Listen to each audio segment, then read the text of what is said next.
नमस्कार मंडळी, कशा आहात आपण? मी श्वेता गृहिणी या माझ्या YouTube चॅनलवरती आपल्या सर्वांचे मनापासून स्वागत करीत आहे। आज आपण पाहणार आहोत नवनवीन ट्रिक्स। तर व्हिडिओला सुरुवात करूया। व्हिडिओला सुरुवात करण्या अगोदर जर तुम्ही चॅनलवरती नवीन असाल तर प्लीज सबस्क्राइब करायला विसरू नका। तर आजची आपली पहिली ट्रिक आहे घरच्या घरी कमी खर्चामध्ये जास्त इफेक्टिव्ह डिटर्जंट कशा प्रकारे आपण बनवता येतं ते पाहूया। कारण कधी कधी आपले कपडे हे खूप घाण झालेले असते व आपण सर्फ वापरत असतो, पण सर्फचं 1 किलोचं पाकिट हे जास्त पैशात येतो। तर आपण कमी खर्चामध्ये सर्फच्या एवढं इफेक्टिव्ह डिटर्जंट पावडर आज घरच्या घरी बनवणार आहोत। तर त्यासाठी तुम्ही रेग्युलर कुठलं निरमा किंवा डिटर्जंट पावडर वापरतात ते घ्या। मी इथे व्हील घेतले आहे। आता हे डिटर्जंट पावडर आपण एका डब्यामध्ये काढून घेऊया व मी इथे पूर्ण पावडर जे आहे ते डब्यामध्ये काढून घेतले आहे। आता आपण हे जे डिटर्जंट पावडर आहे ते स्ट्रॉंग होण्यासाठी थोडंसं यामध्ये सर्फ टाकूया। मी इथे 10 रुपये पाउच घेतले आहे। अशा प्रकारे मी या 10 रुपयाचं पाउच कट करून या डिटर्जंट पावडर मध्ये टाकणार आहे। याने काय होईल की आपलं जे रेग्युलर सौम्य डिटर्जंट पावडर आहे ते सर्फ टाकल्याने आपलं जे डिटर्जंट पावडर आहे ते स्ट्रॉंग होईल व आपले कितीही मळालेले जे कपडे असतील ते या डिटर्जंट पावडरने चांगल्या प्रकारे निघतील व आपल्याला रोजच्या पेक्षा ही कमी ही डिटर्जंट पावडर लागेल। अशा प्रकारे मिक्स करून घ्यायचं, छान खालीवरी करून चांगल्या प्रकारे मिसळून घ्यायचं। तर कमी पैशामध्ये चांगल्या स्ट्रॉंग पावडर ही आपली तयार झाली आहे। तर आपण अशा प्रकारे पावडर तयार करून ठेवलो की जास्त दिवसही जाते व नेहमीपेक्षा कमी पण लागते। तर तुम्हाला ही ट्रिक कशी वाटली कमेंट करून नक्की सांगा। तर चला मग आपली पुढची टिप पाहूया। आपली पुढची टिप आहे साबणाच्या अशा रिकाम्या पॅकेट बद्दल। असे साबणाचे रिकामे पॅकेट हे आपण काही कामाचे नाही म्हणून फेकून देतो, पण याचा उपयोग आपण भरपूर प्रकारे करू शकतो। तर आज आपण पाहूया। आता आपल्याला यासाठी लागणार आहे एक डबल टेप। अशा प्रकारे थोडंसं डबल टेप आपण कट करून घेऊया व एक डबल टेप कट करून घेऊन आपण या पाकिटाला लावून घेऊया व आता आपण ह्या पाकिटाचे एक ऑर्गनायझर म्हणून उपयोग करू शकतो। तर चला मग कशा प्रकारे याचा उपयोग करायचा ते पाहूया। आता आपण हे जे पाकिट आहे ते बाथरूम मध्ये म्हणा किंवा आपल्या ड्रेसिंग टेबल जवळ आपण जिथे विंचरून घेतो तिथे अशा प्रकारे हे चिकटून द्यावे। इथे मी खाली अशा प्रकारे थोडंसं टेपनं चिटकून घ्या। मी इथे गडबडीमध्ये चिटकवले नाही। आता आपण यामध्ये अशा प्रकारे हे जे कंगवे आहेत ते ठेवू शकतो।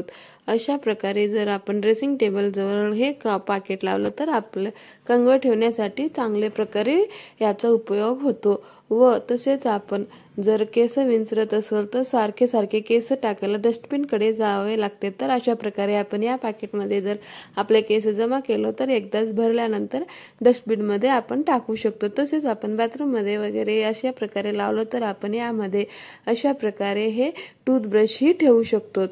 तर झालं ना आपल्या रिकाम्या पाकिटाचा एक ऑर्गनायझर सारखं उपयोग। तर ही टिप तुम्हाला कशी वाटली कमेंट बॉक्स मध्ये नक्कीच सांगा।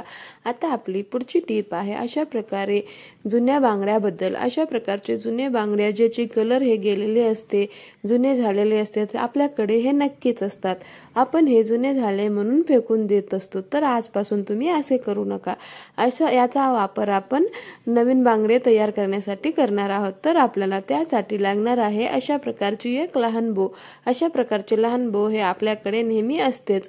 आता काय करायचं की हे जे बो आहे ते आपण या ज्या बांगड्या आहेत त्यामध्ये छान प्रकारे याला लावून द्यायची आहे। याने काय होईल की आपली जे चमक गेलेली किंवा जुनी कलर गेलेली बांगडी आहे ना ते चांगल्या प्रकारे नवीन दिसू लागते। तर छान प्रकारे आपण या बोला या बांगडीमध्ये घालून घ्यायचे। तर तुम्ही पाहू शकता आपली जे जुनी बांगडी आहे ते नवीन प्रकारे नवीन डिझाईनची किती छान दिसत आहे। आता मी तुम्हाला ही बांगडी जी आहे ते घालून ही दाखवते। तर तुम्ही पाहू शकता ही बांगडी घातल्यावर ही आपल्या हाताला किती छान प्रकारे दिसत आहे। अशा पद्धतीने आपण ही जुन्या बांगडीचा वापर करू शकता व यामुळे काय होईल की आपल्याला ज्या प्रकारचे मॅचिंगचे बांगडे आपल्याला घालायचे आहे त्या प्रकारचा बो आपण यासाठी वापरून मॅचिंगचे बांगडे ही तयार करू शकतो। तर आपली पुढची टिप आहे आपल्याला प्रत्येकाला ही ताकाची कढी ही खायला खूप आवडते, पण कधी कधी काय होते की ही कढी चांगल्या प्रकारे आपल्याला बनवता येत नाही। पाणी पाणी वर व घट घट अशा प्रकारे खाली होते। तर ते कशामुळे होते ते आपण या व्हिडिओमध्ये पाहत आहात। केव्हा पण आपण जर ताकाची कढी करत असाल तर यामध्ये मीठ हे सुरुवातीला न टाकता शेवटी आपण ताकाची कढी उकळल्यानंतर गॅस बंद केल्यानंतरच यामध्ये मीठ टाकायचे। याने काय होते की आपली कढी हे एकसारखी राहते, पाणी पाणी वरती व घटघट खाली अशा प्रकारे होत नाही। तर तुम्ही ही ट्रिक कढी करताना नक्कीच वापरून पहा, तुम्हाला याचा फायदा होईल। तर चला मग आपली पुढची टिप पाहूया। आपण नेहमी काहीही तळत असतो व या तळणं संपल्यानंतर तळलेल्या या तेलामध्ये आपण जे काही तळलेलं आहे त्याचे पदार्थ कण हे बसतात व ते तेल हे खराब झाल्यासारखे वाटते। तर आपण या तेलाला स्वच्छ कशी करायची ते पाहूया। यासाठी आपणास लागणार आहे 1 वाटी व अशा प्रकारे 1 चहाची गाळणी। आता आपण हे तेल डायरेक्ट गाळणीने न गाळता काय करायचे, यावरती थोडंसं मलमलचा कापडाचा तुकडा किंवा अशा प्रकारे कापसाचा तुकडा छान पसरून या चाळणीवरती ठेवून द्यायचे। याने काय होते की आपले जे तेल आहे त्या तेलामध्ये जे काही कण आहेत, जे आपण तळलेलं आहे ते जे कण जे आहेत ते या कापसाच्या तुकड्यामध्ये वरच अडकून बसतात। खाली आपलं तेल जे आहे ते खूपच छान प्रकारे क्लीन होतं। तर तुम्ही नक्कीच ही ट्रिकने हे तेल अशा प्रकारे गाळून पाहू शकतात। आणखी एक तळलेले तेल आपण डबल तळण्यासाठी वापरू नये। तुम्ही हे तेल इतर कारणासाठी वापरू शकतात। मी इथे डायरेक्ट मिलचे तेल घेतले आहे, त्यामुळे या डबल वापरायला काही हरकत नाही। पण जे रिफाइंड तेल असतं ते एकदा तळलं की नंतर वापरू नये, कारण त्यामध्ये काही पोषक तत्वे राहत नाही। तर ही ट्रिक जर तुम्हाला आवडली असेल तर प्लीज कमेंट बॉक्समध्ये नक्कीच सांगा व तुम्ही कुठून पाहत आहात कमेंट बॉक्समध्ये नक्कीच सांगा, जेणेकरून मला समजेल की माझा व्हिडिओ कुठे कुठेपर्यंत पोहोचला आहे, कोण कोण पाहत आहे। तर चला मग आपली पुढची टिप पाहूया।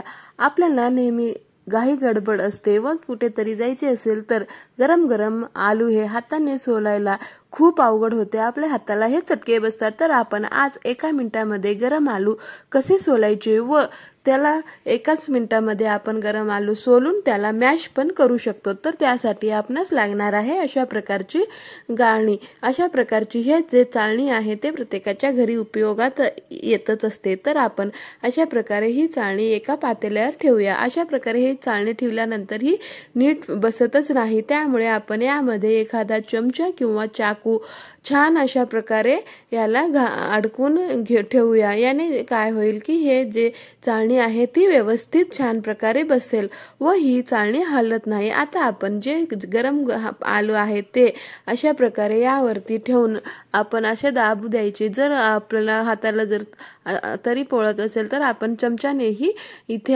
दाब देऊ शकतो। तर तुम्ही पाहू शकता अशा प्रकारे हे आलू जे दाबले की जे काही आलू मधील गर आहे ते खाली निघून जाते व जे काही साल आहे ते वरती बसते व पटकन आपले आलू अशा प्रकारे सोलले जातात। तर तुम्ही जेव्हा ही घाई गडबड असेल किंवा पराठा, पुरी किंवा कचोरी करायची असेल तर तुम्ही अशा पद्धतीचा वापर करू शकता। याने काय होते की एकदाच 1 मिनिटामध्ये आपले आलूही सोलणे होतात व बटाट्याही मॅश होतात। आपल्याला दोनदा जास्त वेळ द्यायची ही गरज नाही। तर तुम्हाला ही व्हिडिओ जर थोडासाही आवडला असेल तर प्लीज लाईक करा व जास्तीत जास्त शेअर करा।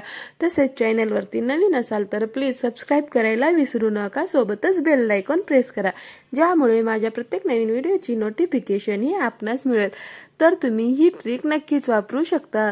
आपला मूल्यवान वेळ देऊन माझा हे व्हिडिओ शेवटपर्यंत पाहिल्यामुळे आपल्या सर्वांचे मनापासून धन्यवाद। भेटूया पुढच्या व्हिडिओमध्ये। हा व्हिडिओ मी इथेच संपवते।